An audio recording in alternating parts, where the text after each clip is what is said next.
my fellow Americans. On July 30th, 2017, almost 3 years ago to the day, I was gonna share a clip, but nope, made me cringe too much. I made a promise to you, the people, to make a video on the complicated relationship between bending and genetics. I did not deliver on that promise.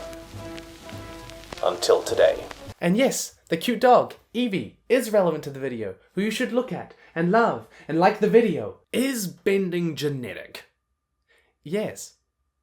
Well, actually no. The real answer is... A wizard did it!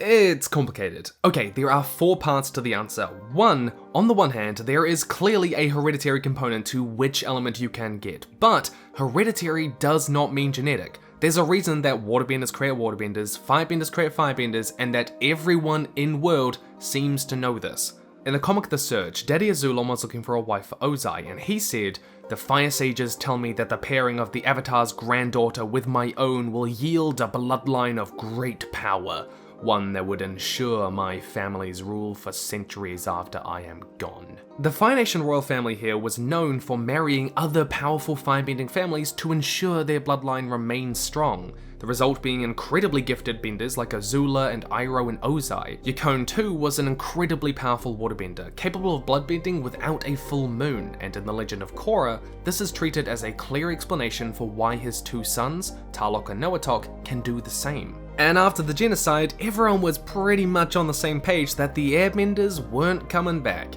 The creators even said as much. Aang is the last airbender, so I don't think it's possible for airbending to spontaneously develop in the general population. Yeah, we'll see how that ages, mate. It really is. A wizard did it!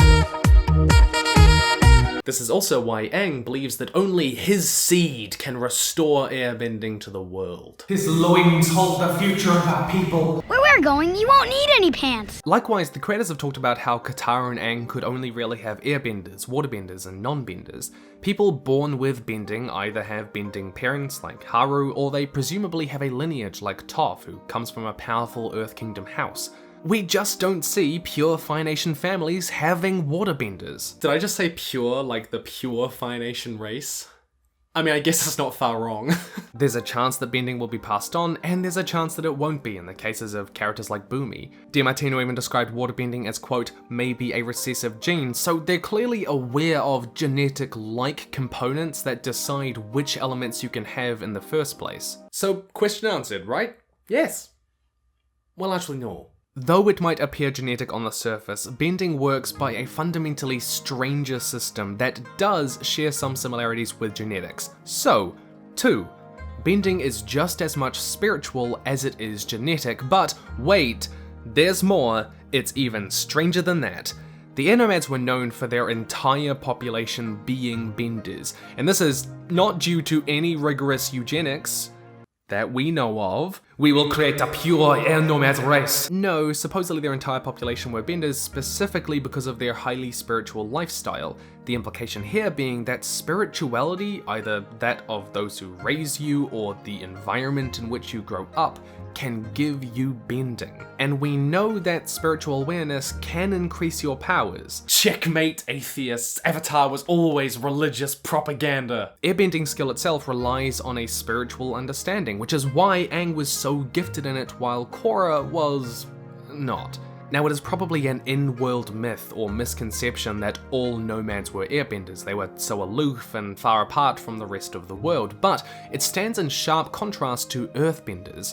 Earthbenders are the rarest per capita, with the smallest percentage of benders for their population. And we also know that earthbending is typically the least spiritual of the 4 elements. And before any of you keyboard warriors attack me in the comments, this doesn't mean that there are no spiritual components. Characters like Boomy clearly demonstrate a keen spiritual understanding, but it is seemingly a less common part of how people practice earthbending. I mean, after all, earthbending is about being present in the physical world. This correlation suggests that the spirituality of the place you're born in or family who raised you is a second component in determining whether you gain abilities, both in whether you have them And it is possible that the smaller role spirituality plays in earthbending compared to airbending means that the earth element manifests itself in people less often, that bending itself is a spiritual exercise. What this means practically is that having a more spiritual lifestyle might mean your bending abilities manifest when they otherwise wouldn't.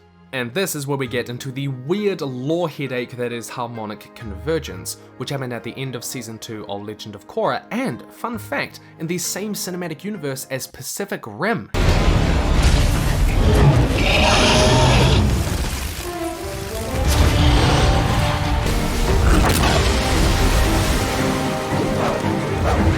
Yeah, no kidding. Either way, harmonic convergence created a host of new airbenders, one of which was Zahir. Some people believe that those who gained airbending are the descendants of nomad survivors who fled the genocide and hid in the Earth Kingdom, and that the energy released in harmonic convergence reawakened their airbending genes.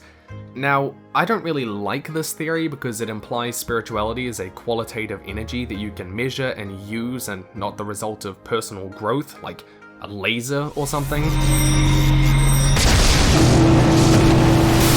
But in the case of Zahir, I kinda like the idea that harmonic and convergence were like, hey, have you heard about Zahir? Oh, I think Zahir looks great on you. I mean, nice layers. No. I mean the guy over there. Pretty spiritual, quotes Guru Lahima. Yeah. Oh, I love Guru Lahima. Me too. Oh, what a classic. Oh, he'd make a great airbender. I mean, there's no chance that he would threaten the lives of all of the new airbenders and possibly nearly cause a second genocide, is there? No. What is the chances of that happening? No, let's make him an airbender. There is some evidence to suggest that there is a personality component, that, for example, if you could either be a waterbender or an earthbender, then the one you express is the one closer to your personality. For example, Marco is a lot more explosive and emotional and a firebender, while Bolin, his brother, is a lot more patient, a peacemaker, and he inherited earthbending.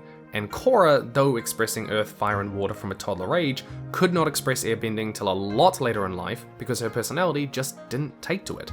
But I actually think it's totally the opposite, that learning your element reinforces certain character traits, like patience with earthbenders.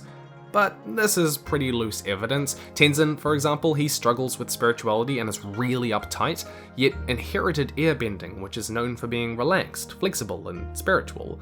If it is a component, then it only sometimes plays a role.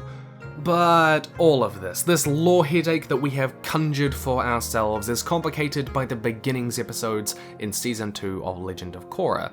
I did a critique of them in this video linked up in the corner, go watch it if you want to hear my full thoughts. But whether you like it or not, they're canon, okay? You can't just say, hey, Legend of Korra is not canon for me. It is. You don't get a choice in that. And we know that the lion turtles were the original ones to bestow bending and take it away from humans when they returned from the wilds. The answer is simple. Lion turtles are expert geneticists who gene splice with their mind. Yeah, this is them editing human DNA. Mystery solved. No. Or maybe. No. Aang also used this power to remove Ozai and Yakon's bending, but Yakon passed his abilities onto his kids anyway. And also, it would just be really, really stupid if the lion turtles were literally gene editing. If you want to believe that, go ahead. I'm not buying it. And all of this brings me to the most important component. Fluffy, cute, soft magic. I've always seen bending as more spiritual connections though, a little bit mysterious. I think again, sometimes we might not know. It's more of what we don't want it to be. We didn't want it to be like there is a lineage, a royal family or something, and these people can bend and then there's everyone else as non-benders, people who never will, some sort of caste system. Mike and I are more attracted to more of the flux type universe. The only constant is change, variation, that sort of thing. We've always liked the idea of who will be a bender and who won't be to be kind of an ambiguous mystery, even to the people in the Avatar world. Fundamentally, none of the hereditary, spiritual, or personality components are absolute. They're not rules. It's more what you'd call guidelines than actual rules. Though bending does have mostly consistent and predictable patterns that we can infer some, quote, rules from, they're always a little bit flexible, allowing for that ambit of creativity for elements to manifest in the way that best support the story we care about. This kinda fits nicely with the lion turtles being such ancient and unknown beings themselves. In other words, in this case, A turtle wizard literally did do it.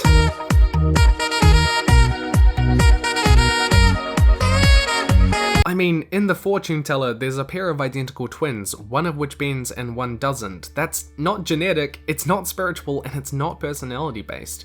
This doesn't break the universe, and I think that sometimes people equate bad world building with not knowing everything, or everything not fitting together with a neat little bow. This just isn't true. This is an example of Avatar's more soft world building and the softer side of its magic system. So yeah, it's hereditary, but it's also spiritual, and more importantly, it's just full of a little bit of possibility. I think this quote from the creators when asked about whether bending is genetic sums it up best. Mike and I just got new puppies. They're brothers. They have the same mother and father, same litter. Mike's dog can just sit in a crate and be as happy as a clam. My dog loses all control. Who knows why these things happen? They're beyond our full understanding. Because just remember, when we wonder about these questions, there's something left in that gap. Wonder.